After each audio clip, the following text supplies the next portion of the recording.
വണ്ടി ഭ്രാന്തിന് പ്രായമില്ല എന്ന് പറഞ്ഞത് ശരി കേട്ടോ. എന്താ സംഭവം എന്ന് ഞാൻ വഴിയാ പറയാവേ. ഇന്ന് ഞാൻ ട്രിപ്പ് എടുക്കാൻ വേണ്ടി പോയപ്പം അവിടെ ഫ്ലാറ്റിൽ കണ്ട വണ്ടി കേട്ടോ, പോർഷെ കൈമൻ. പിന്നെ ഒന്നും നോക്കിയില്ല, വണ്ടി ഫുള്ളൊന്നും നോക്കി തൊടാനൊന്നും പോയില്ല. നമ്മൾ ഫോട്ടോയൊക്കെ എടുത്തു, ചുറ്റും ഒന്ന് നടന്നു, അത്രേ ഉള്ളൂ. അപ്പോൾ അങ്ങനെ വണ്ടിയൊക്കെ കണ്ട് കുറച്ച് കഴിയുമ്പോഴത്തേന് കസ്റ്റമർ വന്നേ.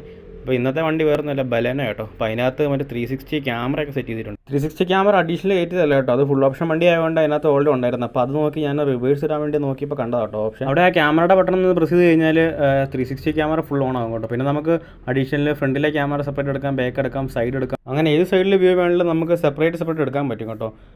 ഇപ്പോൾ സൈഡിൽ നമ്മുടെ ബ്ലൈൻഡ് സ്പോട്ടിൽ എന്തെങ്കിലും സാധനം ഉണ്ടെങ്കിലോ കല്ലൊക്കെ ഉണ്ടെങ്കിൽ അതൊക്കെ കറക്റ്റ് അത് തിരിയും കേട്ടോ.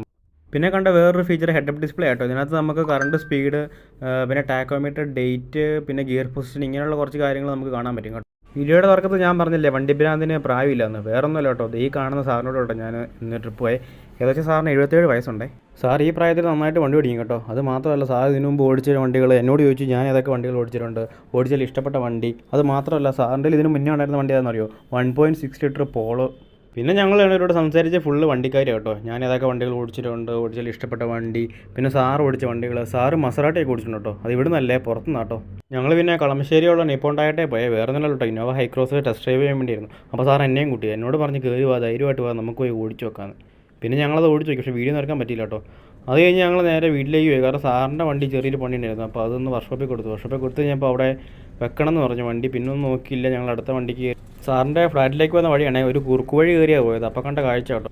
അങ്ങനെ ഫ്ലാറ്റിലെത്തി കഴിഞ്ഞപ്പോൾ അവിടെ ഒരു മുതലിരിപ്പുണ്ടായിരുന്നേ, വേറെ ഒന്നുമല്ല, മറ്റേ ട്രയംഫിൻ്റെ ബോബറാട്ടോ. ഈ വണ്ടി ഞാൻ ഈ ഇടയ്ക്ക് ഒരു ഇൻസ്റ്റാഗ്രാം ഇൻഫ്ലുവൻസറിൻ്റെ ഒരു വീഡിയോയിൽ ഞാൻ കണ്ടായിരുന്നേ. ആരാന്ന് മനസ്സിലാക്കി കമൻറ്റ് ചെയ്യണം കേട്ടോ. അപ്പോൾ അത്രയേ ഉള്ളൂ. പുതിയൊരു വണ്ടി പുതിയൊരു ലൊക്കേഷനുമായിട്ട് അടുത്ത വീഡിയോ കാണാം. അപ്പോൾ ശരി.